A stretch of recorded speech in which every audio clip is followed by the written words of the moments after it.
The rope burned against Hope Walker's wrists as she tried to free herself from the post where the outlaw gang had left her to die in the scorching Wyoming sun.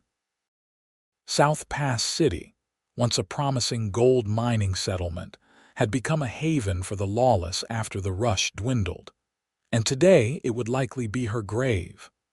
Isaac Zimmerman spotted the lone figure from atop his palomino as he crested the ridge. The summer heat shimmered across the dusty landscape of 1878 Wyoming Territory, making the woman tied to the post look like a mirage. But Isaac had been riding these trails too long to be fooled by desert visions. "Easy, Thunder," he murmured to his horse, patting the stallion's neck as they cautiously approached. His hand hovered near the Colt revolver at his hip, a precaution that had kept him alive for 32 years. The woman's head hung forward, her dark hair falling across her face. Her once fine dress was torn and dusty, and her skin was reddened from exposure. As Isaac dismounted, her head lifted weakly, revealing striking blue eyes filled with both defiance and resignation. "Water," Isaac said, pulling a canteen from his saddlebag and approaching slowly. "Let me help you." "Don't waste your water," she rasped, her voice barely audible. "They'll be back, Morin and his men. They're just waiting to catch whoever tries to help me." Isaac scanned the horizon, his experienced eyes searching for signs of an ambush. "No one's out there for miles. Now drink." He held the canteen to her cracked lips. She drank desperately, water spilling down her chin and onto her tattered bodice. "Name's Isaac Zimmerman. Most folks call me Zim," he said, pulling out his knife to cut her bonds. "Hope Walker," she replied, wincing as blood rushed back into her hands. "Please, you have to go. They tied me here as bait. They're after the gold shipment coming through tomorrow." Isaac's eyes narrowed. "The stage from Lander to South Pass City," Hope nodded, swaying slightly as she tried to stand. "I worked at the Sweetwater Hotel. Overheard them planning. When they realized, they said they'd use me to lure in any lawman or good Samaritan who came along." "Well, they caught themselves one," Isaac said with a grim smile, helping her onto his horse. "But I ain't exactly a lawman, just a drifter who's seen enough innocent folks suffer." "Leave me," Hope insisted, her eyes suddenly fearful.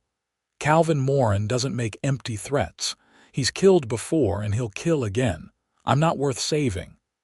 Isaac mounted behind her, his arm steadying her waist as he took the reins. "Then let me waste my life on you," he replied, his voice low but resolute. "Might be the first worthwhile thing I've done in years." Hope tried to protest, but exhaustion overwhelmed her, and she slumped against his chest as they rode away from the post. Isaac felt her breathing shallow against him and urged Thunder into a faster pace. Instead of heading toward South Pass City, where Morin's gang might be watching, he steered them toward a small cabin he knew tucked away in a hidden valley near the Sweetwater River. The cabin belonged to an old prospector named Henry who had died the previous winter. Isaac had found him frozen in his bed while making a supply run from South Pass City to the isolated mining camps. He'd buried the old man proper and, with no family coming to claim the place, had used it occasionally when passing through. By the time they reached the cabin, the sun was low in the sky, casting long shadows across the valley. Hope had drifted in and out of consciousness during the ride, muttering occasionally about Morin and something called the ledger. Isaac carried her inside and gently placed her on the rough-hewn bed. The cabin was simple, one room with a stone fireplace, a table with 2 chairs, and a few shelves stocked with basic provisions. He quickly started a fire to ward off the evening chill that descended rapidly in the high country. "Where are we?" Hope asked, her voice stronger than before as she looked around the dimly lit cabin. "Safe place, about 10 miles from where I found you," Isaac replied, pouring water into a basin. Need to clean those wounds before they fester. Hope looked down at her wrists, raw and bloodied from the ropes. You shouldn't have helped me, she whispered. Morin has men all through these mountains. He practically owns South Pass City now that the mining's dried up. I've dealt with men like Morin before, Isaac said, his tone matter-of-fact as he brought the water to her bedside. Hold out your hands. As he gently cleaned her wounds, Isaac studied her face. Beneath the dirt and sunburn, Hope Walker was beautiful not in the painted way of saloon girls, but with a natural grace that spoke of education and refinement not commonly found in frontier towns.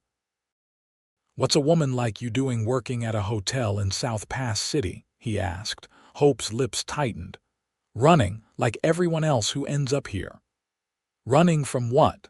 "A mistake," she said, flinching as he wrapped a clean cloth around her wrist. "I trusted someone I shouldn't have in Cheyenne. He was a banker. I was a schoolteacher. He convinced me to help him access accounts, said we'd start a new life together. I didn't realize until too late that he was stealing. When the authorities came, he was gone with the money, and I was left to face the consequences." "So you fled?" Hope nodded, shame coloring her cheeks. "I couldn't bear the disgrace. My father was a judge in Denver. I couldn't bring that scandal to his doorstep.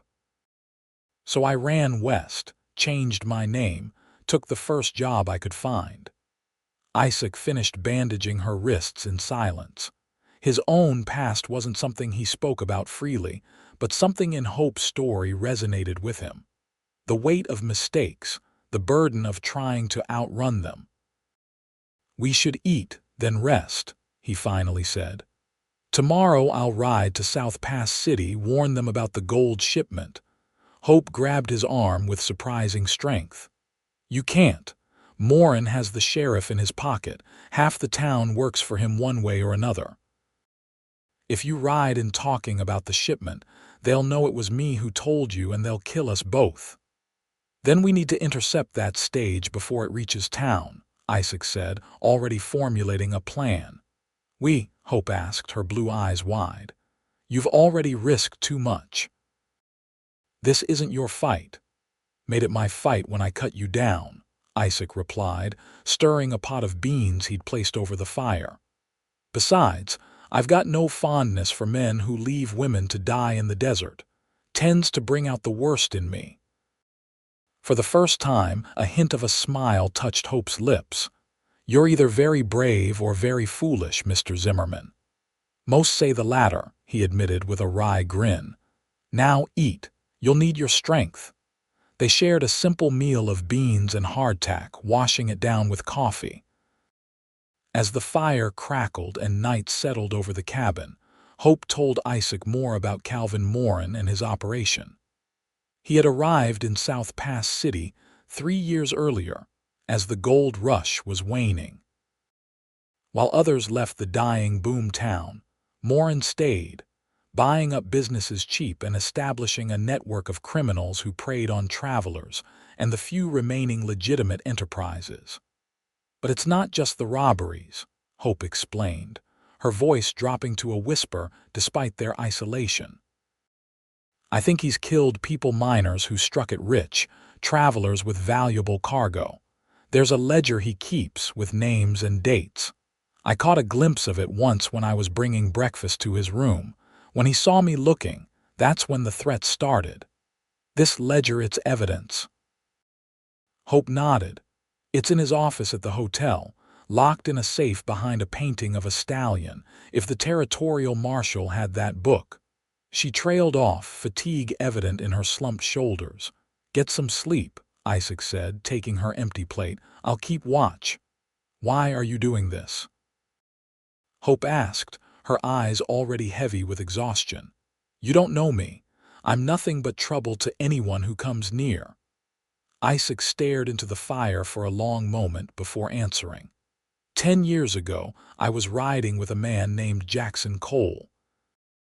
We weren't outlaws exactly, but we weren't saints either. Took jobs that paid, didn't ask too many questions.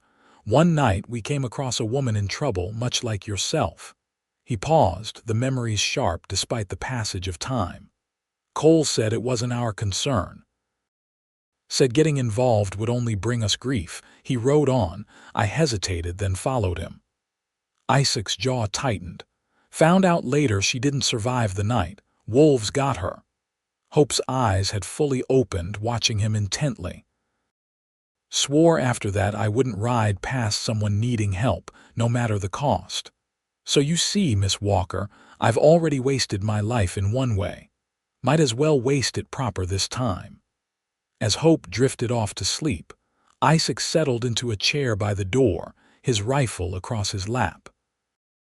Tomorrow would bring danger, but for tonight they were safe in this hidden valley, with only the stars and silence for company. The morning came with a crisp clarity that only the high country could deliver. Isaac had slept little, alternating between watching the door and checking on Hope.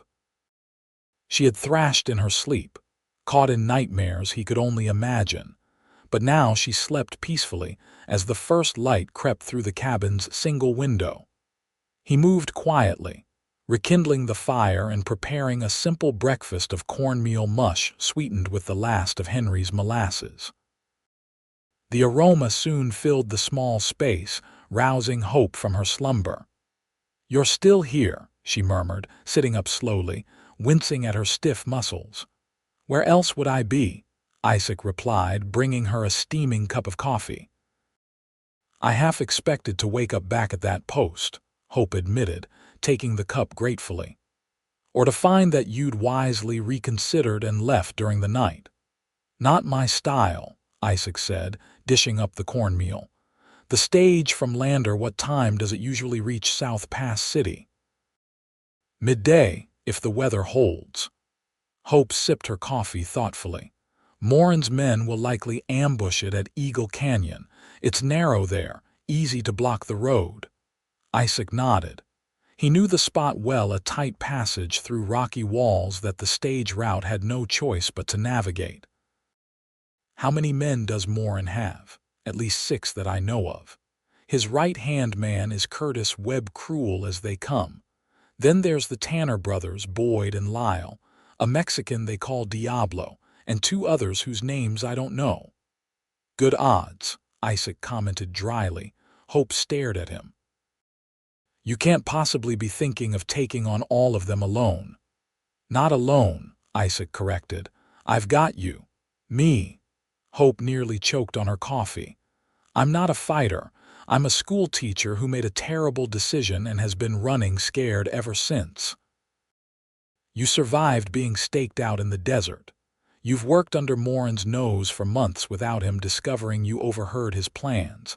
I'd say you're tougher than you give yourself credit for." Isaac handed her a bowl of mush. "Besides, I'm not planning a shooting war. We need to warn the stage and get word to the territorial marshal. There's a telegraph office in Atlantic City, just east of here." Hope's expression grew hesitant.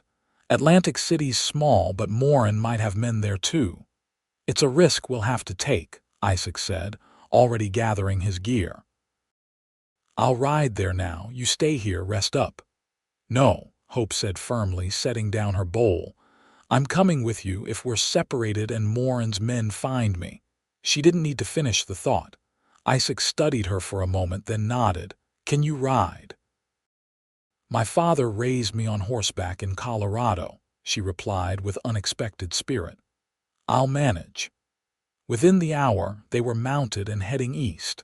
Thunder carried them both, moving at a steady pace through the sagebrush-dotted landscape.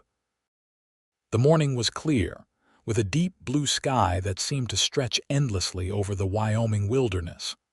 Hope sat in front of Isaac, her body tense at first but gradually relaxing as they rode. The warmth of her pressed against him stirred feelings that Isaac hadn't allowed himself in years. Since Mary's death during the war, he'd kept to himself, avoiding entanglements that could only lead to more pain. "Tell me about being a schoolteacher," he said, breaking the comfortable silence that had settled between them. Hope glanced back at him. surprised by the question. I taught in a small school outside Denver for 3 years. 26 students, all ages. It wasn't much, one room, leaky roof, books so worn the pages fell out, but those children. Her voice softened with the memory. They were eager to learn, especially the girls. I tried to show them that knowledge was their way to a better life. You miss it, Isaac observed. Every day, Hope admitted. But I made my choice. I can't go back. Choices don't have to be final, Isaac said. The future's not written yet. Hope's laugh was tinged with bitterness. Says the man who's carried his past mistake for 10 years. Isaac couldn't argue with that. They rode on in silence until the modest cluster of buildings that made up Atlantic City appeared on the horizon. The settlement was even smaller than South Pass City, with just a few dozen structures huddled together on the prairie. Unlike its neighbor, Atlantic City hadn't completely succumbed to the end of the gold rush, maintaining a small but steady mining operation. "Stay close," Isaac instructed as they approached the town. "Let me do the talking." The telegraph office was a small addition to the general store. As they dismounted, Isaac surveyed the quiet street warily. A few locals moved about their business, paying little attention to the new arrivals. Still, Isaac kept his hand near his revolver as they entered the store. The shopkeeper, a thin man with spectacles perched on a bulbous nose, looked up from his ledger. "Help you folks." "Need to send a wire," Isaac said, approaching the counter while Hope lingered near the door, her face partially hidden by a scarf Isaac had given her. "Telegraph operator's having his dinner at the hotel," the shopkeeper replied, gesturing vaguely across the street. "Be back in half an hour or so." "You're welcome to wait." Isaac nodded, then turned to browse the store's meager offerings. He selected some provisions, jerky, coffee, ammunition, and placed them on the counter.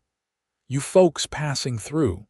the shopkeeper asked conversationally as he tallied the items. "Just stopping briefly," Isaac replied noncommittally. "Not many travelers these days. Roads gotten dangerous, what with Morin's bunch preying on anyone with valuables." Isaac's hand stilled on his coin pouch. "You seem to speak freely about Morin." The shopkeeper snorted.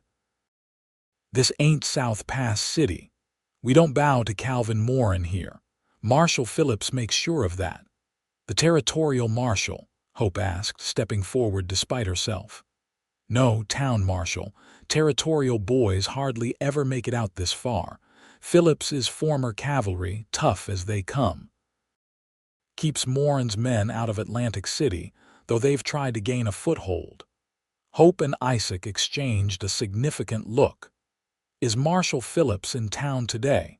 Isaac asked casually. "Should be at his office next to the livery," the shopkeeper replied, wrapping their purchases in brown paper. "Something I should tell him, perhaps," Isaac said, paying for the goods.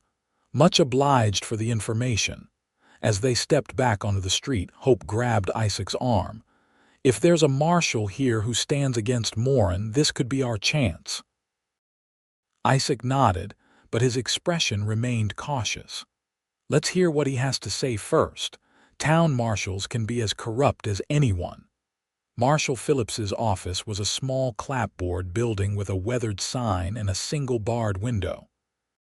When they entered, they found a broad-shouldered man with steel gray hair and a magnificent mustache sitting behind a desk, cleaning a shotgun.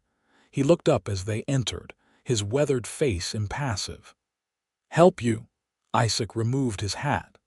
"Marshal, my name's Isaac Zimmerman. This is Hope Walker. We have information about a planned robbery." The marshal's bushy eyebrows rose slightly. "That's so. Have a seat and tell me about it." Over the next quarter hour, Hope recounted everything she knew about Morin's operation and the planned ambush of the gold shipment. Phillips listened without interruption, his expression growing progressively grimmer. "I've been trying to build a case against Morin for 2 years, he finally said, setting aside his shotgun. Man's careful, keeps his hands clean while his men do the dirty work. But this ledger you mentioned, that could be the evidence we need. It won't matter if he gets away with the gold shipment today, Isaac pointed out. Phillips checked his pocket watch. Stage would be approaching Eagle Canyon about now. Even if I wired a warning to Lander, it's too late to reroute. He stood, strapping on his gun belt. But I can gather a few men. We might be able to reach the canyon in time to stop the ambush.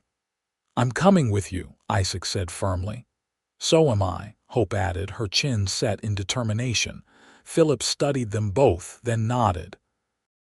Miss Walker, you've shown considerable courage already. Mr. Zimmerman, you look like a man who can handle himself in a fight. I won't turn away help, but understand this: I aim to take Morin and his men alive if possible. I want them to stand trial, not be gunned down. Justice works for me, Isaac said, but I won't hesitate to defend myself or Miss Walker. Fair enough, Phillips replied. Meet me at the livery in 15 minutes. I'll round up what men I can.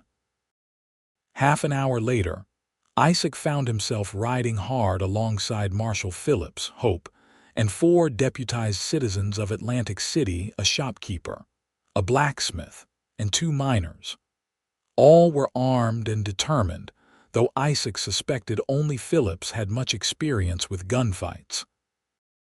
The road to Eagle Canyon wound through rolling hills dotted with scrub brush and stunted pines. They rode in tense silence, each lost in their own thoughts about the confrontation to come. Isaac kept close to Hope, whose face showed both fear and resolve.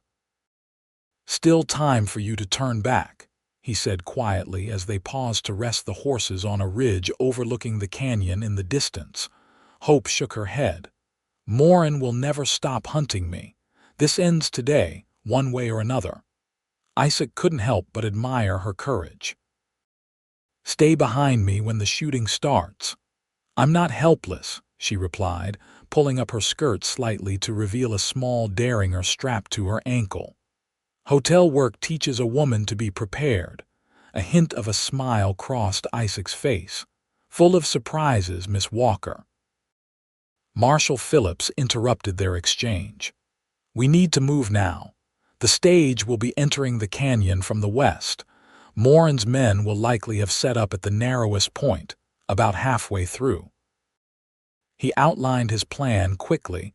They would approach from the eastern entrance, leaving their horses with 1 man while the rest proceeded on foot.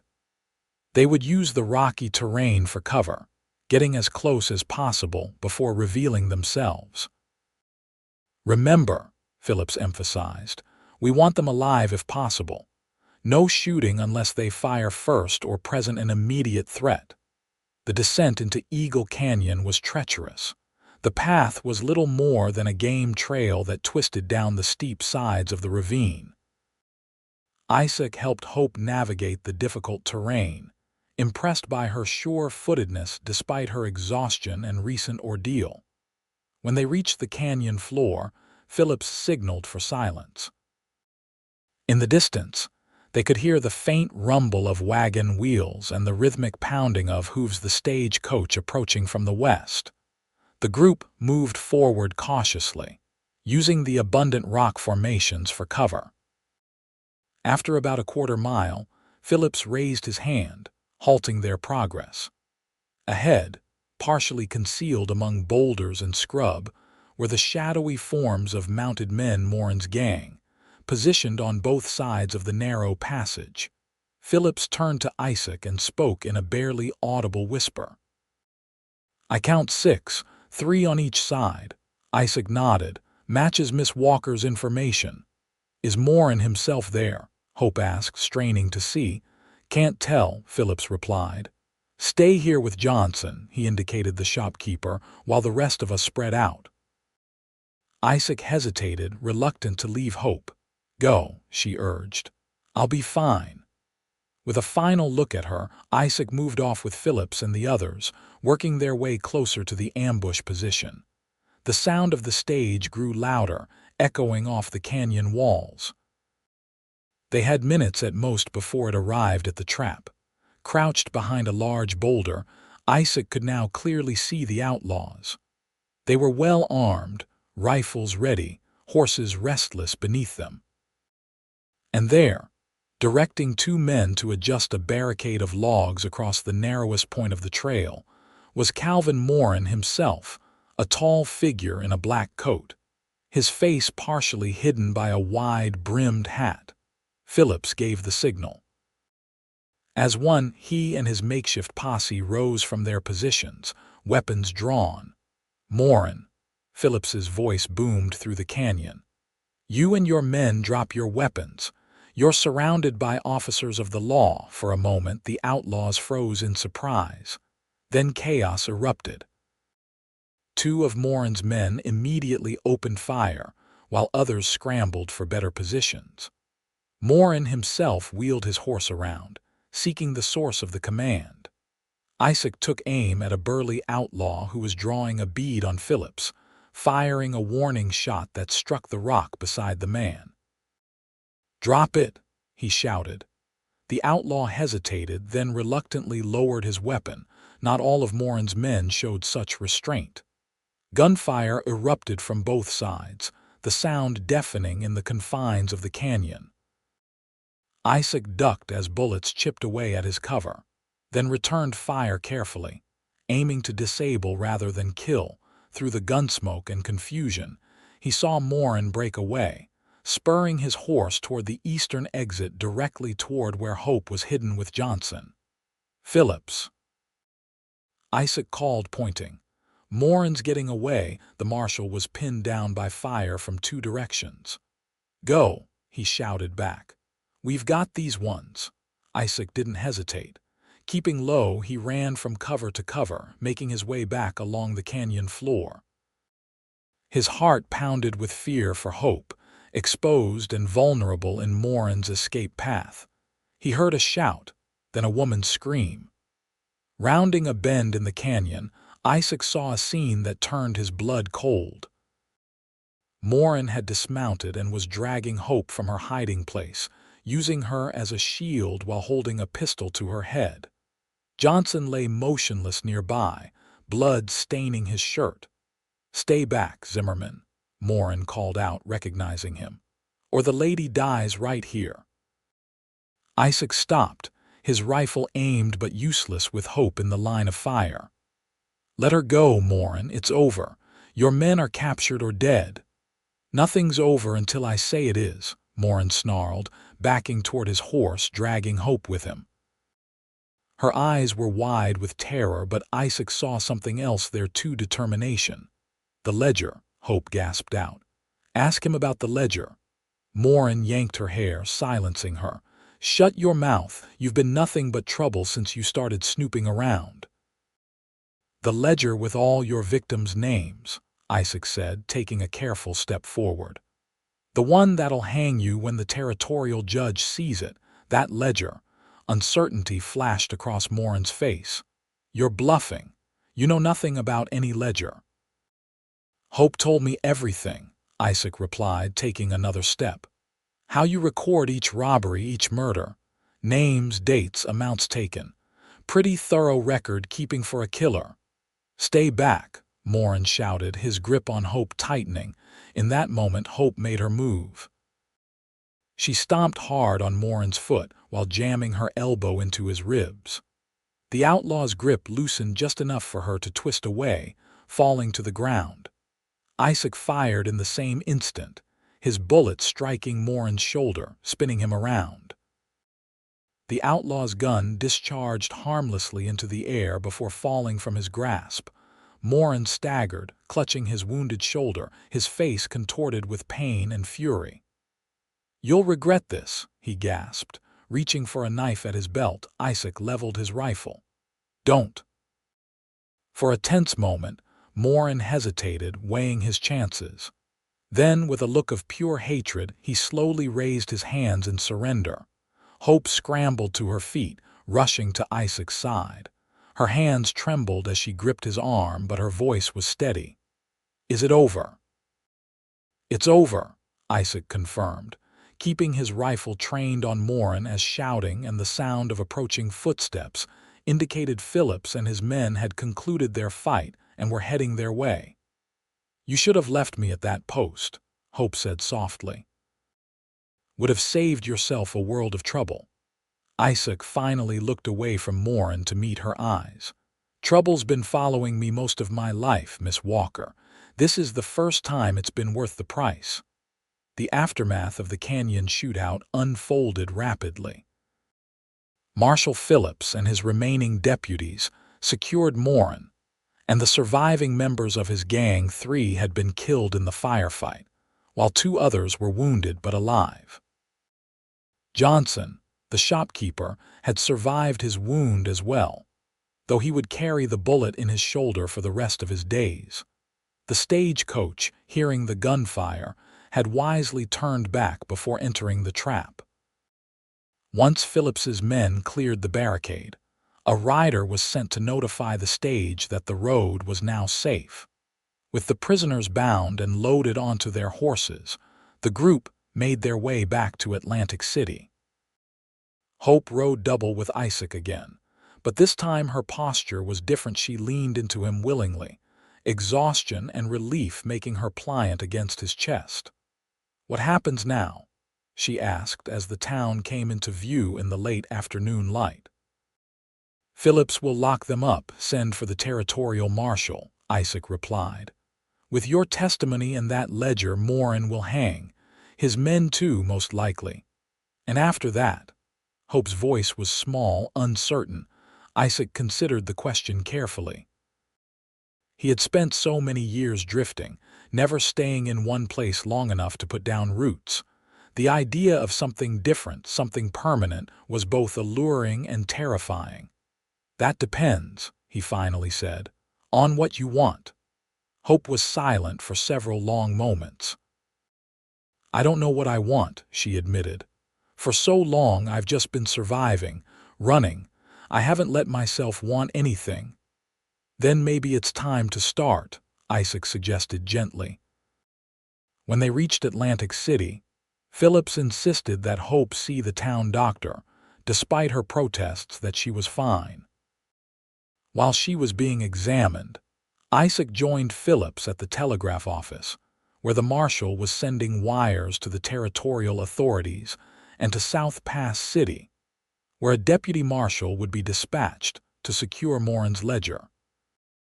"You did good work today, Zimmerman," Phillips said as they stepped out onto the boardwalk afterward.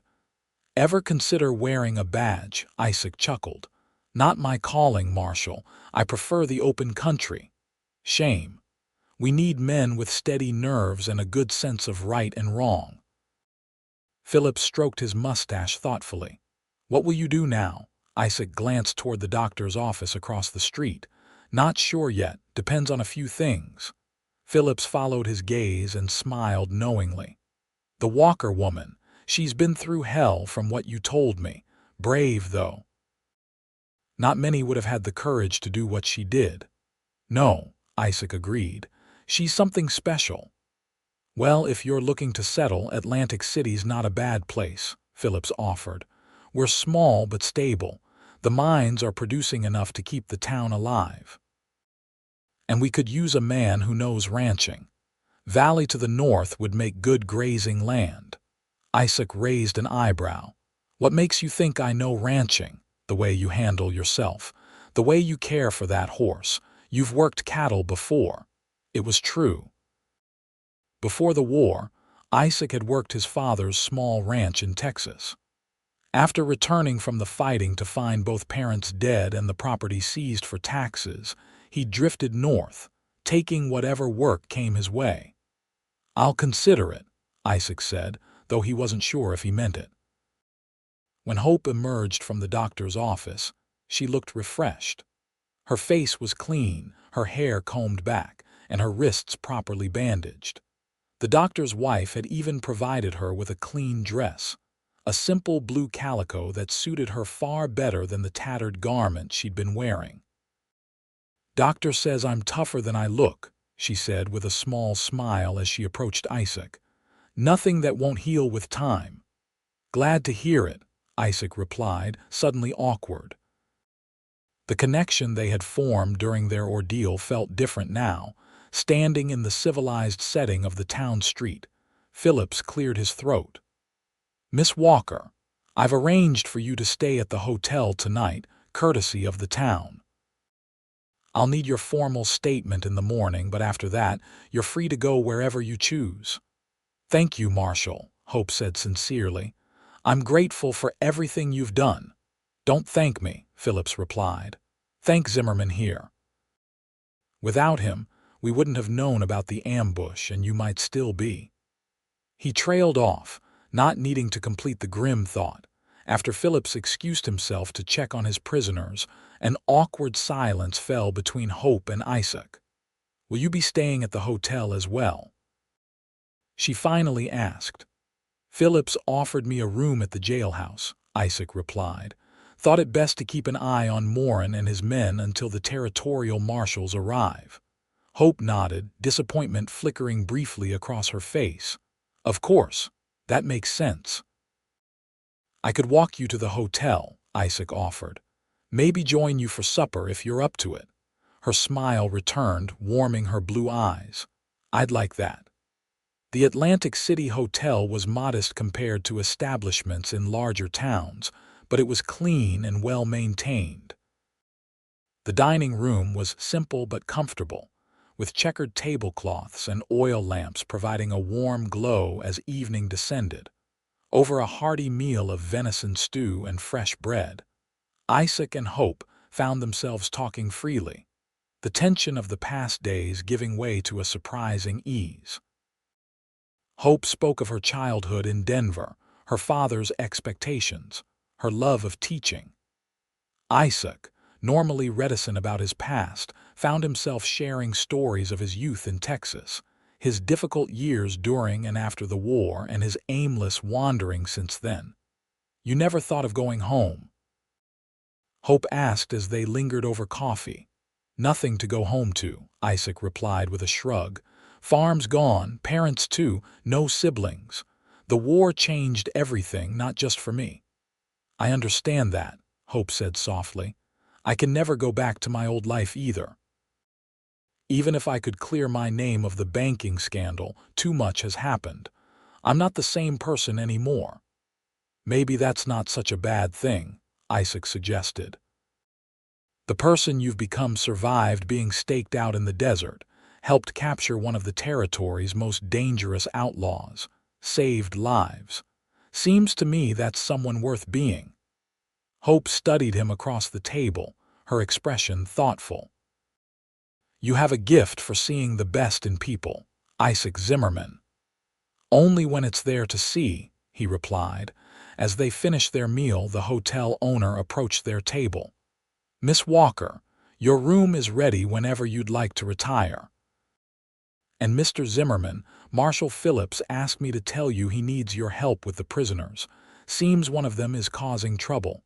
Isaac nodded, rising reluctantly from his chair. "Thank you for the message." He turned to Hope. "I should go." "Of course," she said, standing as well. "Will I see you tomorrow?" "Count on it," Isaac promised. "Sleep well, Miss Walker." "Hope," she corrected him with a smile. "After everything we've been through, I think you've earned the right to use my given name." "Hope," Isaac repeated, tipping his hat. "Until tomorrow."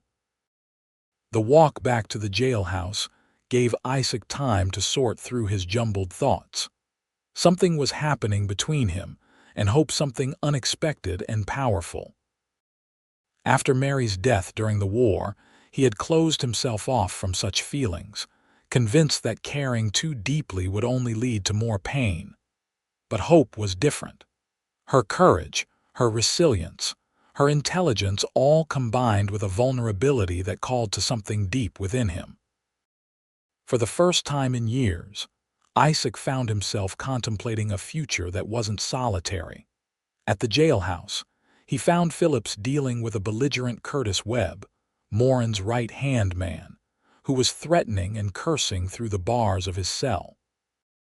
"Ah, Zimmerman, good," Phillips said when Isaac entered.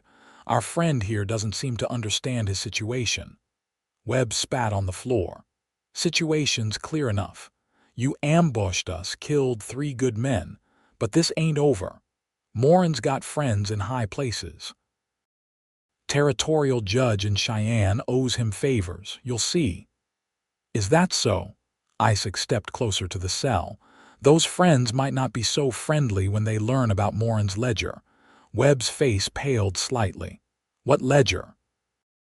The one where he records every job, every victim, Isaac said, watching Webb's reaction carefully.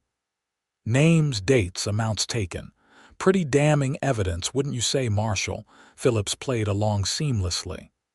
Indeed. Most thorough confession I've ever seen written in his own hand. The territorial prosecutor will be mighty pleased. Webb retreated to his bunk, suddenly silent. Thought that might quiet him down, Phillips said with satisfaction once they'd moved to his office at the front of the building. Smart play, mentioning the ledger. Even if we don't have it yet, the idea of it has him worried. If Hope is right, that book contains enough evidence to hang Morin and everyone who rode with him, Isaac noted, assuming we can get our hands on it. My deputy should reach South Pass City by morning. With luck, he'll find it where Miss Walker described. Phillips poured 2 cups of coffee from a pot on the stove, handing one to Isaac. You seem to have grown fond of her. Isaac accepted the coffee but didn't immediately respond. No need to answer, Phillips said with a knowing smile. It's written all over your face when you look at her. Can't say I blame you. She's quite a woman. She deserves better than a drifter with no prospects, Isaac muttered. Every man has prospects if he's willing to work for them, Phillips replied. I meant what I said earlier. That valley north of town would make fine ranch land. Town council's been looking to attract new settlers, willing to offer generous terms to the right sort of people. Isaac sipped his coffee, contemplating the marshal's words. The idea of staying in one place, building something lasting, was appealing in a way it hadn't been before meeting Hope. I'll think on it, he finally said. The night passed quietly. Isaac dozed in a chair in Phillips's office, waking occasionally to check on the prisoners. By dawn, he was stiff and tired but restless with anticipation at the thought of seeing Hope again. After washing up and shaving at the town's barbershop, Isaac walked to the hotel, where he found Hope already in the dining room, breaking her fast with toast and eggs. You look rested, he said as he joined her. First real bed I've slept in for days, she replied with a smile. Makes a difference. They shared a comfortable breakfast, discussing Phillips's plan to escort the prisoners to Cheyenne once the territorial marshals arrived. Hope would need to travel with them to give her testimony, a prospect that clearly made her nervous. What if they don't believe me? She worried. It's my word against Morin's, and he has influence in Cheyenne.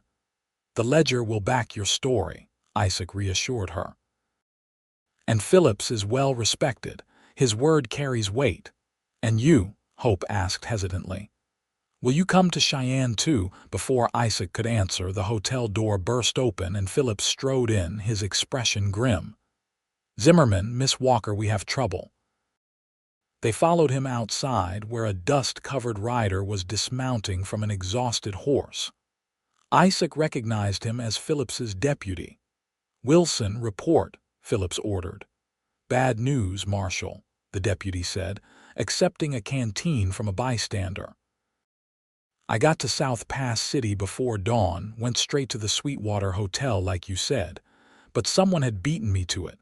Morin's office was ransacked, the safe blown open, no sign of any ledger. Hope's face fell. Without that book, Morin could walk free, Phillips finished grimly. Or at least escape the noose. Who knew about the ledger besides us? Isaac asked. No one, Hope insisted. I never told anyone but you. Webb, Isaac said suddenly. Last night when I mentioned it, he looked frightened, then he clammed up. What if he managed to get word out somehow? Phillips stroked his mustache thoughtfully. The night guard mentioned a visitor for Webb claimed to be his cousin, passing through. I didn't think anything of it at the time. They must have had a contingency plan, Hope realized.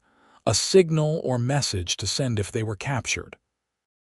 If that ledger is gone, our case just got a lot weaker, Phillips admitted. No, Hope said firmly, surprising them all with her vehemence. I refuse to let Morin escape justice. There must be another way to prove what he's done. Isaac studied her, impressed by her determination. The stage robbery was prevented. That's still attempted robbery and kidnapping at the very least. Not enough for the hanging he deserves, Phillips growled. Not after all the lives he's taken. Hope paced the boardwalk, her mind working furiously. What if we could find witnesses? Survivors of previous robberies. People who might have seen something but were too afraid to come forward while Morin was free. Phillips considered this. Possible, but challenging. Morin was careful. Most who saw his face didn't live to tell about it. Then we need to find the ones who did, Hope insisted. Or find the money. Morin must have it stashed somewhere. His headquarters was the hotel in South Pass City, Isaac pointed out, if the ledger was there. Then other evidence might be there too, Hope finished excitedly. I worked there for months. I know every room, every hiding place. It's worth investigating, Phillips agreed. Wilson, take a fresh horse and ride back. Search every inch of that hotel. I want floorboards pulled up if necessary. As the deputy hurried to comply, Phillips turned to Isaac and Hope. In the meantime, I want you both to stay in town. The territorial marshals should arrive tomorrow or the next day. Until then, we need to build our case however we can. The day passed in a flurry of activity. Phillips interviewed each of Morin's captured men separately, trying to play them against each other, while Isaac helped organize the evidence. They did have weapons, stolen goods found on the outlaws, and written statements from the stage driver and passengers. Hope spent hours writing down everything she could remember about Morin's operation, conversations overheard, patterns of behavior, names mentioned. By evening, her hands were ink-stained and cramped, but her face shone with purpose.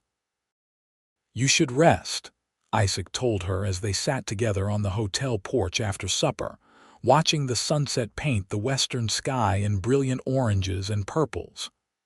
I can't, Hope replied, though exhaustion was evident in her voice. Not until I know Morin will pay for what he's done. You've done more than anyone could ask, Isaac said gently. The rest is up to the law now.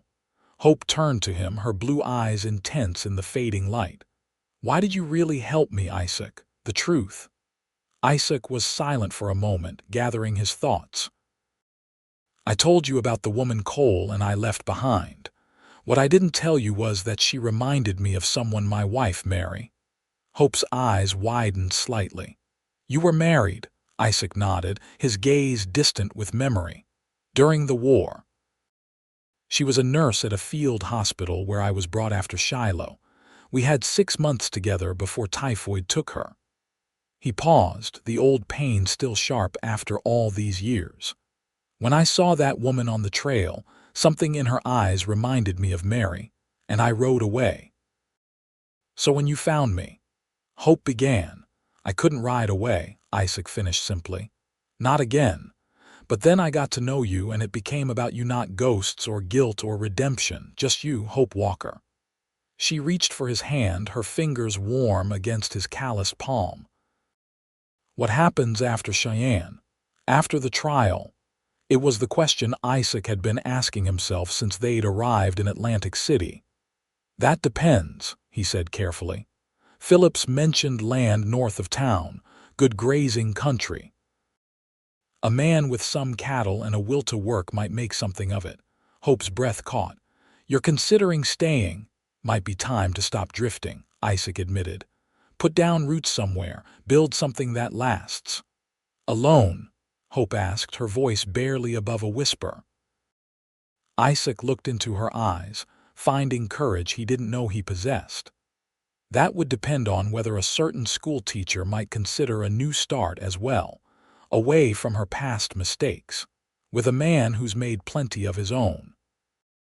Hope's smile blossomed slowly, like the first flower after winter's thaw. She might, she replied softly, if that man understood she's not worth the trouble he'd be taking on.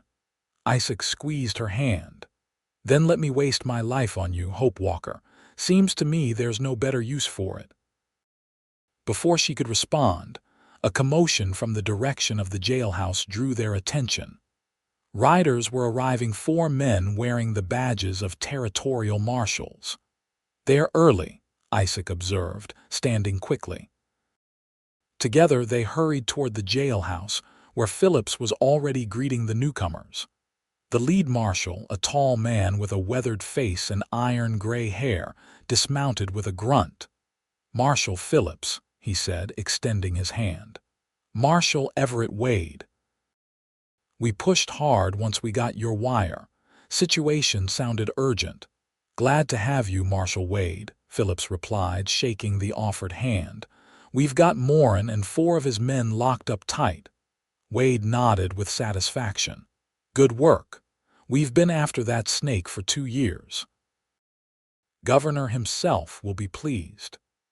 As the marshals settled in and were briefed on the situation, Isaac and Hope remained in the background.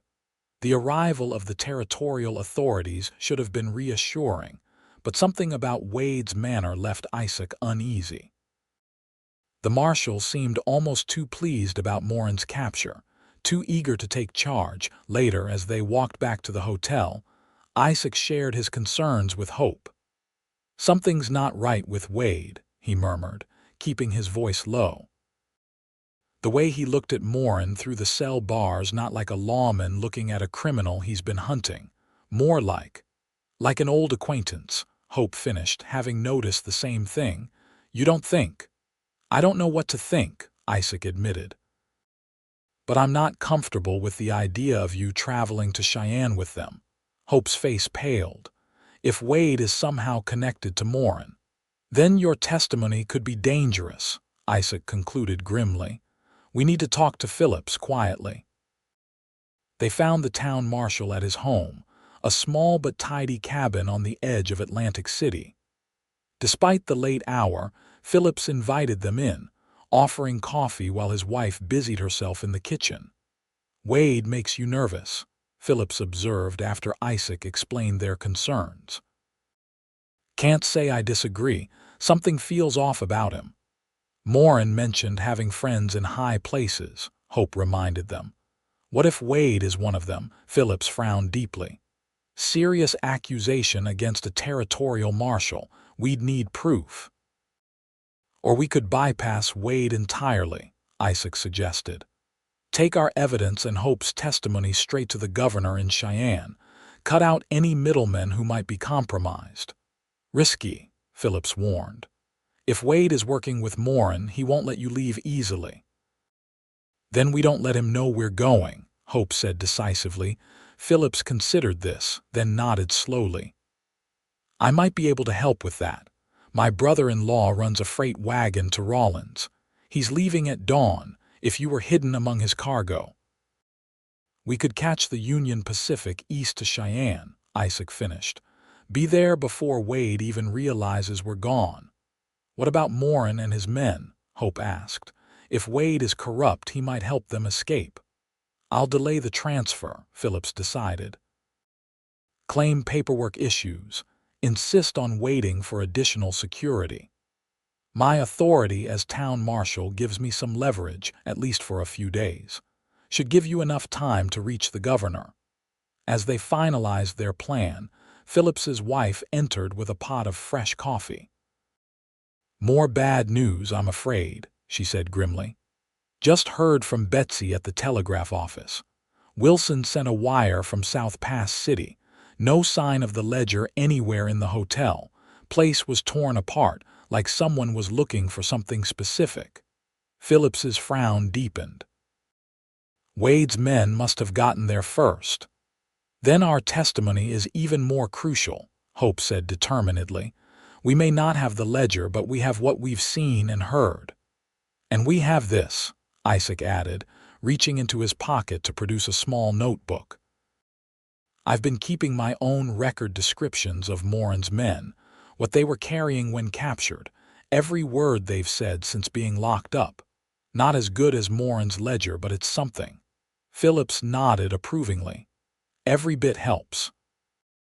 Now, let's figure out how to get you to Rawlins without Wade noticing." The plan they developed was simple but risky. Phillips would arrange for Isaac and hope to leave town before dawn, hidden in his brother-in-law's freight wagon. They would ride to Rawlins, where they could catch the eastbound train to Cheyenne. Once there, they would go directly to the governor's office with their evidence and testimony. "What about Thunder?" Isaac asked, reluctant to leave his faithful horse behind. "I'll keep him at my stable," Phillips promised. "He'll be waiting when you return." The implication that Isaac would be returning to Atlantic City didn't go unnoticed by Hope, whose eyes brightened at the thought. With the plan set, Isaac escorted Hope back to the hotel. The night was clear and cool, stars scattered like diamonds across the velvet sky. They walked in companionable silence, both aware that tomorrow would bring new dangers but also new possibilities. At the hotel entrance, Hope turned to Isaac. "Whatever happens in Cheyenne, I want you to know that these past few days, despite everything, have been awakening. I've been half alive since I fled Denver, just existing. You made me remember what it feels like to really live." Isaac took her hand gently. "I understand that better than you might think. After Mary died, I was just going through the motions. Meeting you changed that."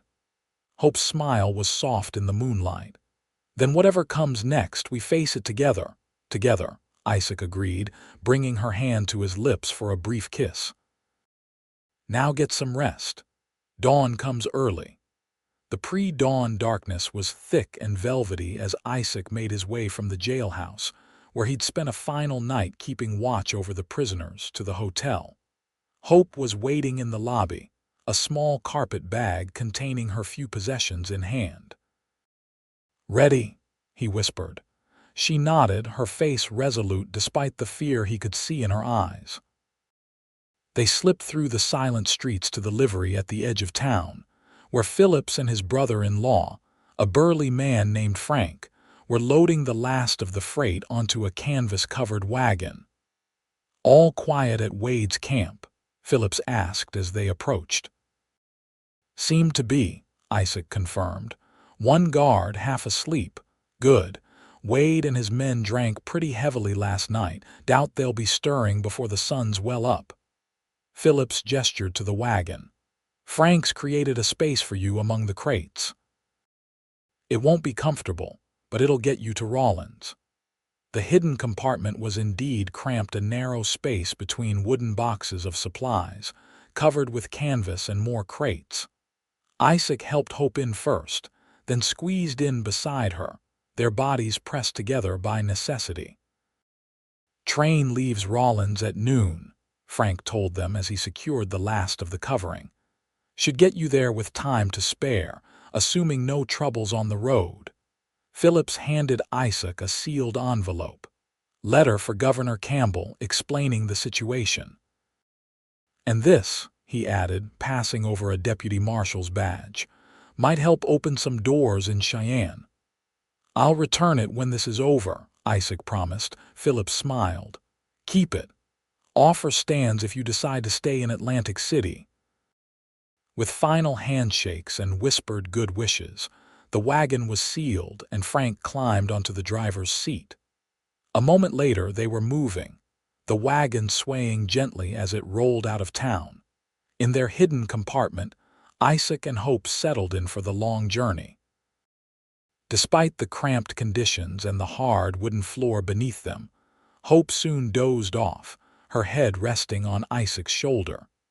He remained vigilant, listening for any sounds of pursuit, his hand never far from his revolver. The journey to Rawlins was mercifully uneventful. By mid-morning, the wagon had crested a final hill, and the railroad town came into view, a cluster of buildings surrounding the Union Pacific Depot, with the steel rails stretching east and west like silver threads against the landscape. Frank stopped the wagon behind a freight house near the station. "Coast is clear," he called softly, removing the crates that concealed them. Isaac emerged first, helping Hope out after him. Both were stiff and sore from the confinement, but relieved to have reached Rawlins without incident. "Train should be here in an hour," Frank told them, checking his pocket watch.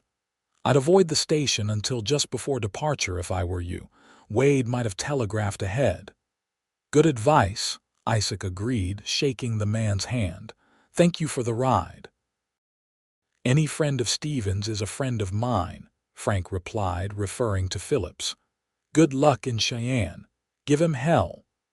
With Frank's departure, Isaac and Hope found themselves alone in the bustling town. To avoid unwanted attention, they separated briefly. Isaac to purchase train tickets, while Hope bought provisions for the journey at a general store across from the station. When they reunited in a small cafe near the tracks, Hope had news. "I overheard the telegraph operator talking," she said quietly over cups of strong coffee. "Wade sent messages this morning to Rawlins, Laramie, and Cheyenne, looking for us." Isaac's jaw tightened. "He knows we've fled. Question is, does he know where we're headed?" The operator didn't say. "But we should assume the worst." The eastbound train arrived precisely at noon, belching smoke and steam as it ground to a halt at the Rawlins platform. Isaac and Hope waited until the last moment to board, scanning the crowd for any sign of lawmen or unfamiliar faces, paying too much attention. The passenger car was half full, mostly with commercial travelers and a few families. Isaac selected seats near the rear, where they could observe the entire car and the door leading to the next carriage. As the train lurched into motion, Hope visibly relaxed, some of the tension leaving her shoulders. "Do you think we'll make it to Cheyenne?" "Absolutely," Isaac assured her. "To the governor without Wade's men intercepting us. That's the real challenge." The Wyoming landscape rolled past their window, vast, open country dotted with sagebrush and occasional stands of pine. In the distance, mountains rose blue and hazy against the horizon. It was beautiful, wild country, the kind that spoke to something deep in Isaac's soul. "You really would stay in Atlantic City?" Hope asked after a while, her voice barely audible above the rhythmic clacking of the train wheels. "If I had reason to," Isaac replied, meeting her gaze steadily. A soft blush colored Hope's cheeks. "And if that reason was a schoolteacher with a complicated past?" "Especially then," Isaac said, his hand finding hers between them. "Atlantic City could use a school. Phillips mentioned the town's been trying to attract families. Can't do that without education for the children." Hope's eyes brightened at the idea. "A school of my own. A fresh start," Isaac elaborated, "for both of us." The train journey to Cheyenne took the remainder of the day, stopping at several small stations along the way. At each stop, Isaac vigilantly watched the passengers boarding and disembarking, alert for any sign of Wade's men. By some miracle, they reached Cheyenne without incident as evening was falling. The territorial capital was considerably larger than the frontier towns. They'd left behind a proper city with paved streets, brick buildings, and gas lamps illuminating the main thoroughfares. The governor's mansion stood near the territorial capital, an impressive structure that spoke of permanence and civilization in the still wild Wyoming Territory. "Too late to seek an audience tonight," Isaac observed as they disembarked, watching the government buildings lock up for the evening. "We'll need to find lodging and try in the morning." Hope nodded, pulling her shawl tighter against the evening chill. "I know a modest boarding house near the edge of town. The proprietress is discreet. The Willowbrook boarding house was indeed modest but clean and respectable. The elderly woman who ran it remembered Hope from her teaching days, and asked no questions about their sudden appearance or request for separate rooms. "Best to keep our heads down until we can see the governor," Isaac advised as they shared a simple supper in the boarding house dining room. Wade's men could be watching the public areas.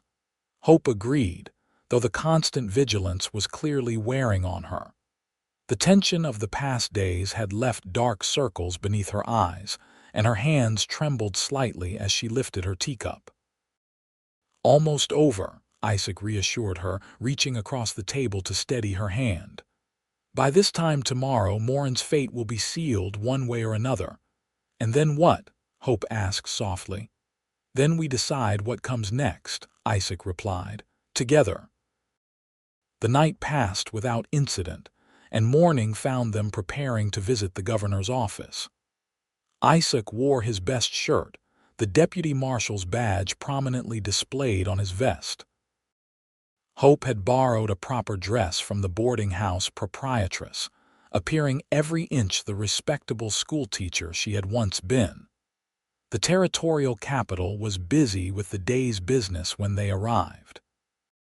Clerks and officials hurried through the halls, carrying stacks of documents and engaged in hushed conversations. Isaac approached a stern-looking secretary stationed outside an imposing door marked Office of the Governor. "Deputy Marshal Zimmerman and Miss Walker to see Governor Campbell," Isaac stated formally, showing his badge. "Urgent business regarding the outlaw Calvin Morin." The secretary's eyebrows rose slightly at Morin's name. "The governor is in a meeting. He should be available in approximately 1 hour.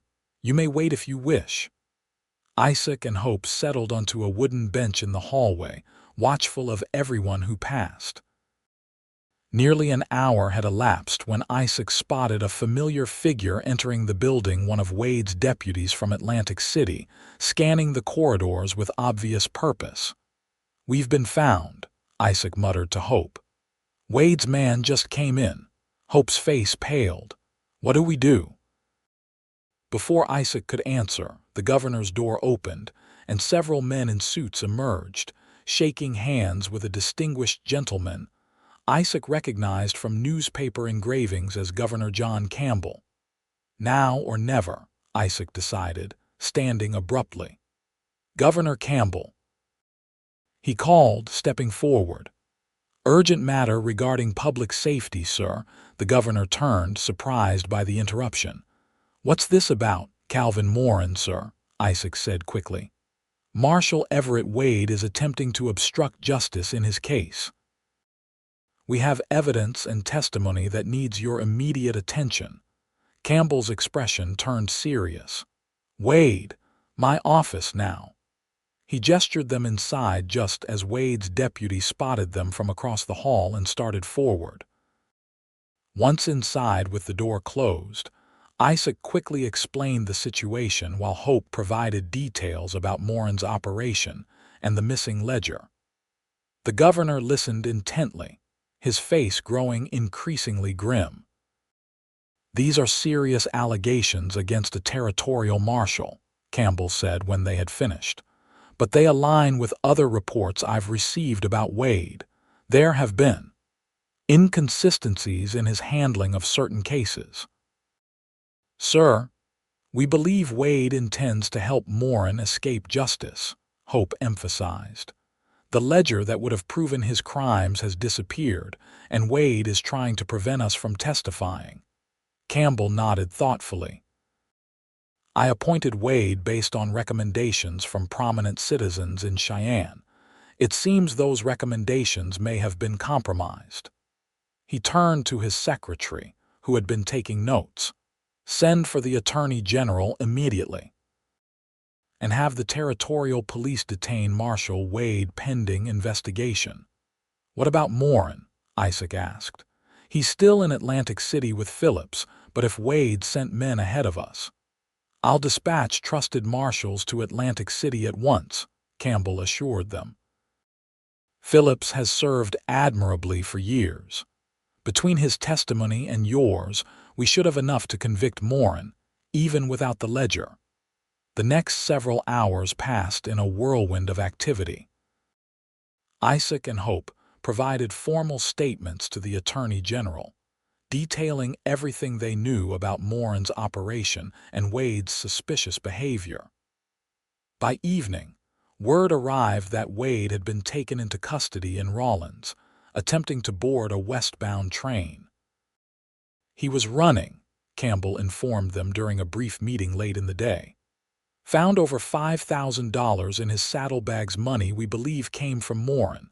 And this," he added, placing a small leather-bound book on his desk, "found hidden in the lining of his coat." Hope gasped. "The ledger, a copy of it at least," Campbell confirmed. "Appears Wade maintained his own record of Morin's activities, insurance perhaps, or his way of tracking his cut of the proceeds." Isaac shook his head in disgust. "A territorial marshal sworn to uphold the law." "The frontier breeds all types," Campbell said grimly. "But justice will be served now, thanks to your courage, both of you." With the immediate crisis resolved, Campbell arranged for them to stay at a hotel near the capital while the case against Morin and Wade was prepared. They would need to remain in Cheyenne for at least a week to provide additional testimony, but their ordeal was essentially over. That evening, Isaac and Hope dined at the hotel restaurant, the weight of danger finally lifted from their shoulders. Hope seemed transformed, her eyes brighter, her smile coming more easily, her entire demeanor lighter without the shadow of fear. "To justice," Isaac proposed, raising his glass of wine. "And to new beginnings," Hope added, touching her glass to his. As they enjoyed their meal, Isaac found himself thinking of the future with a clarity he hadn't experienced in years. The idea of returning to Atlantic City, of building a life there with Hope beside him, grew more compelling with each passing hour. "I've been thinking about what Phillips said," he began, watching Hope's face carefully, "about the land north of town." Hope's eyes met his, her expression hopeful but cautious. "Have you decided to take it?" "I'm considering it," Isaac admitted. "There's good water, decent grazing. Could start with a few head of cattle, build slowly." "It sounds like a solid plan," Hope said, a question in her voice. "It would be better with a partner," Isaac continued, his heart beating faster. "Someone to share the work, the challenges, the rewards." Hope's breath caught. "Are you asking what I think you're asking? Isaac Zimmerman." Isaac reached across the table, taking her hand in his. "I know it's soon. We've known each other only days in the midst of danger and fear, but I've learned more about you in those days than I've known about anyone in years. Your courage, your intelligence, your heart. I'm asking if you'd consider building a life in Atlantic City with me." Hope's eyes glistened with unshed tears. "I once told you I wasn't worth saving, that I wasn't worth the trouble." "And I told you I'd waste my life on you," Isaac reminded her softly. "But it wouldn't be wasted, Hope. Every day with you would be a gift I never thought to have again." A single tear traced its way down Hope's cheek. "Yes," she whispered. "Yes, I'll build that life with you, Isaac." They remained in Cheyenne for 2 weeks, as the case against Morin, Wade, and their associates grew stronger with each passing day. Additional witnesses came forward, emboldened by Morin's capture and Wade's arrest. The evidence became overwhelming. When it was time to return to Atlantic City, they traveled by train to Rawlins, where Phillips himself met them with a wagon and horses, including Thunder, who greeted Isaac with enthusiastic nickering. "Governor's letter arrived before you did," Phillips told them as they journeyed back to Atlantic City. "Town councils approved your land grant, Zimmerman, 160 acres in the North Valley, and Miss Walker, they're mighty excited about the prospect of a proper school." offering the old assay office as a schoolhouse if you're interested. Hope's face lit up. More than interested. When can we start? Soon as you're ready, Phillips replied with a grin. Though folks are hoping you might take care of another matter first. Isaac raised an eyebrow questioningly. Town's without a preacher at present, Phillips explained, but Judge Wilson can perform a civil ceremony anytime you'd like. Hope blushed prettily while Isaac chuckled. News travels fast. Small towns, Phillips said with a shrug. No secrets. But plenty of goodwill for the folks who helped bring down Morin and Wade. Their return to Atlantic City was met with a welcome that overwhelmed them both. The entire town seemed to turn out, lining the main street as they arrived. Children presented Hope with wildflowers, while men clapped Isaac on the back and offered help with building his ranch. In the days that followed, Isaac and Hope settled into their new life with surprising ease. The land north of town was everything Phillips had promised: a beautiful valley with a clear stream running through it, sheltered by low hills and rich with grass for grazing. With the help of townspeople, Isaac began constructing a modest cabin, while Hope divided her time between planning the school and helping with their new home. 1 month to the day after they had returned to Atlantic City, Judge Wilson performed their wedding ceremony on the porch of their half-completed cabin. The entire town attended, bringing food, gifts, and genuine good wishes for the couple who had brought justice to their corner of Wyoming. As the celebration continued around them, Isaac led Hope away from the crowd to a quiet spot overlooking their land. The setting sun painted the valley in gold and amber, promising another beautiful day tomorrow. "Any regrets?" Isaac asked, his arm around her waist. Hope shook her head, leaning into his embrace. "Not one. Though I still wonder sometimes why you stopped that day, why you risked everything for a stranger tied to a post in the desert." Isaac turned to face her, tucking a strand of hair behind her ear. "Best decision I ever made," he said simply. "Though I recall a certain schoolteacher telling me she wasn't worth saving." Hope's smile was radiant as she reached up to touch his face. "And I recall a certain cowboy telling me he'd waste his life on me." "Not wasted," Isaac murmured, drawing her closer. "Invested. In the best future I could imagine." As the sun dipped below the horizon and the first stars appeared in the darkening sky, Isaac Zimmerman kissed his wife, marveling at how a moment of compassion in the desert had led to a lifetime of promise. Behind them, their friends and neighbors celebrated the beginning of their journey together. Before them stretched a future full of possibilities: a ranch, a school, perhaps someday children of their own. Not a life wasted, but a life redeemed for both of them.